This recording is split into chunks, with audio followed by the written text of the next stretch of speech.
भारत मध्य एशियाई देशों के शीर्ष सुरक्षा अधिकारियों की मेजबानी कर रहा है। उसी मेजबानी के दौरान भारत की तरफ से ये बड़ी बात, भारत के एनएसए की तरफ से ये बड़ी बात कही गई है।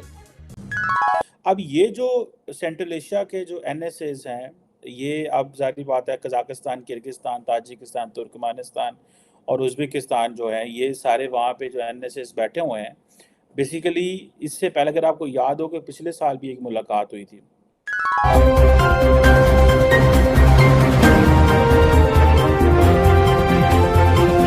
नमस्कार दोस्तों, welcome to our channel India first. राष्ट्रीय सुरक्षा सलाहकारों, सुरक्षा परिषदों के सचिवों की पहली भारत मध्य एशिया बैठक अजीत डोभाल ने इस बैठक में सभी का स्वागत किया। इस सम्मेलन में कजाकिस्तान, किर्गिस्तान, ताजिकिस्तान समेत उज़्बेकिस्तान के शीर्ष अधिकारी शामिल हुए हैं।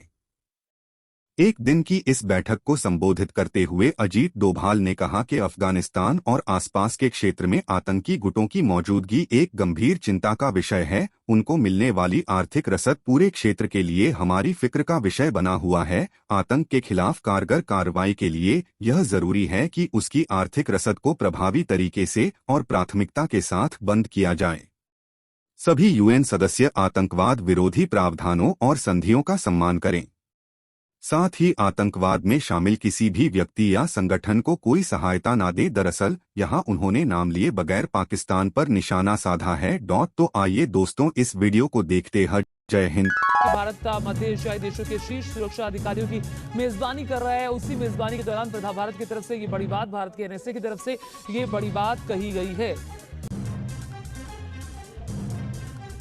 भारत और सेंट्रल एशियन मुल्कों के बीच में पड़ता है अफगानिस्तान, ईरान। यही वजह है कि सुरक्षा दोनों ही के लिए बड़ा सवाल है और इसी वजह से प्रधानमंत्री नरेंद्र मोदी की अध्यक्षता में इसी साल जनवरी में राष्ट्राध्यक्षों की बैठक हुई और आज राजधानी दिल्ली में एनएसए यानी राष्ट्रीय सुरक्षा सलाहकार स्तर की बैठक हो रही है, जिसमें भारत के अलावा तजाकिस्तान, तुर्कमेनिस्तान, किर्गिस्तान, उज्बेकिस्तान शामिल है। और इन देशों के साथ जो बैठक हो रही है उसमें सबसे महत्वपूर्ण है इंफॉर्मेशन शेयरिंग, टेरर फंडिंग। किस तरीके से भारत और सेंट्रल एशियन देश मिलकर के विकास के रास्ते पे होंगे, कैसे एनर्जी सप्लाई को सुनिश्चित किया जाए, खास तौर पर गैस की पाइपलाइन अगर भारत तक पहुंच सके और अगर सेंट्रल एशिया से भारत को जोड़ने के लिए जो चाबहार पोर्ट भारत ने बनाए हैं ईरान में, उसे कैसे मल्टी मॉडल मोड से जोड़ा जाए और अफगानिस्तान की स्थिति कैसी हो, क्योंकि अफगानिस्तान सबसे बड़ी कड़ी है जो भारत और मध्य एशिया के बीच में जोड़ने वाली है। अफगानिस्तान वो कड़ी है जहां पर अब तालिबान एक्टिव हो चुका है और तहरीक तालिबान पाकिस्तान लगातार पाकिस्तान पे हमला कर रहा है। काबुल में पाकिस्तान की एम्बेसी को निशाना बनाया गया। भारत अपने 20 प्रोजेक्ट जल्द ही दोबारा से शुरू करने वाला है, जिसमें बहुत बड़े बड़े पोर्ट और रिंग रोड समेत कई तरह की योजनाएं हैं। डैम है, सलमा डैम है, उससे जुड़ी हुई योजनाएं हैं, उसे शुरू किया जाएगा। कैसे सेंट्रल एशियन देश और भारत मिलकर के कोशिश कर सकते हैं कि अफगानिस्तान में जितना हो इंक्लूसिव सरकार हो, स्टेबल सरकार हो, आतंकवाद को नियंत्रण में रखा जाए और पाकिस्तान को भी नियंत्रण में रखा जाए, क्योंकि जब से टेरर फंडिंग में पाकिस्तान एफएटीएफ के ग्रे लिस्ट से बाहर हुआ है, तब से जैश लश्कर जैसे संगठन फिर से सर उठाने लगे हैं। पाकिस्तान की सोच का नहीं पता कि पाकिस्तान बेसिकली खित्ते के ममालिक के साथ मिलके क्या प्लान कर रहा है। ना तो हमारा रशिया से कोई अच्छे ट्रस्ट इश्यूज़ हैं, कोई क्योंकि ट्रस्ट गैप है बहुत ज़्यादा। हम क्योंकि अमेरिकन ब्लॉक में हैं तो हमें तो आदत है सीधी-सीधी ब्लॉक पॉलिटिक्स करने की।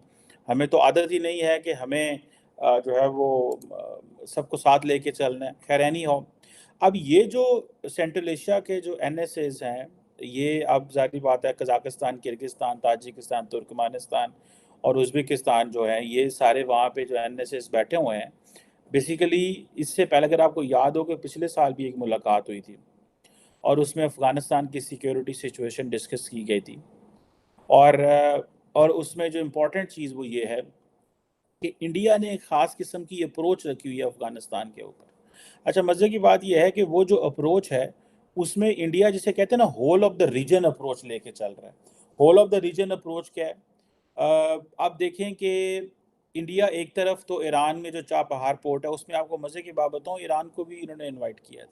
अब चाबहार पोर्ट जो है, वो भी इसके एजेंडा के ऊपर है। गो के अमेरिकन्स को भी नाराज़ नहीं करना, ठीक है? लेकिन साथ ही साथ जो international north south transport corridor है उसको भी एक्टिवेट कर लिए है। रशिया भी ऑन लूप है, सेंट्रल एशियन ममालिक भी ऑन लूप है, ईरान भी ऑन लूप है, और वो सारा यहाँ से अरेबियन सी से होके वो इंडिया सारे पहुँच जाते हैं। बीच में एक अफगानिस्तान रह गया, वो उसको भी बीच में लूप में लेके आ जाएंगे और पाकिस्तान को वो सारा माइनस कर जाएंगे।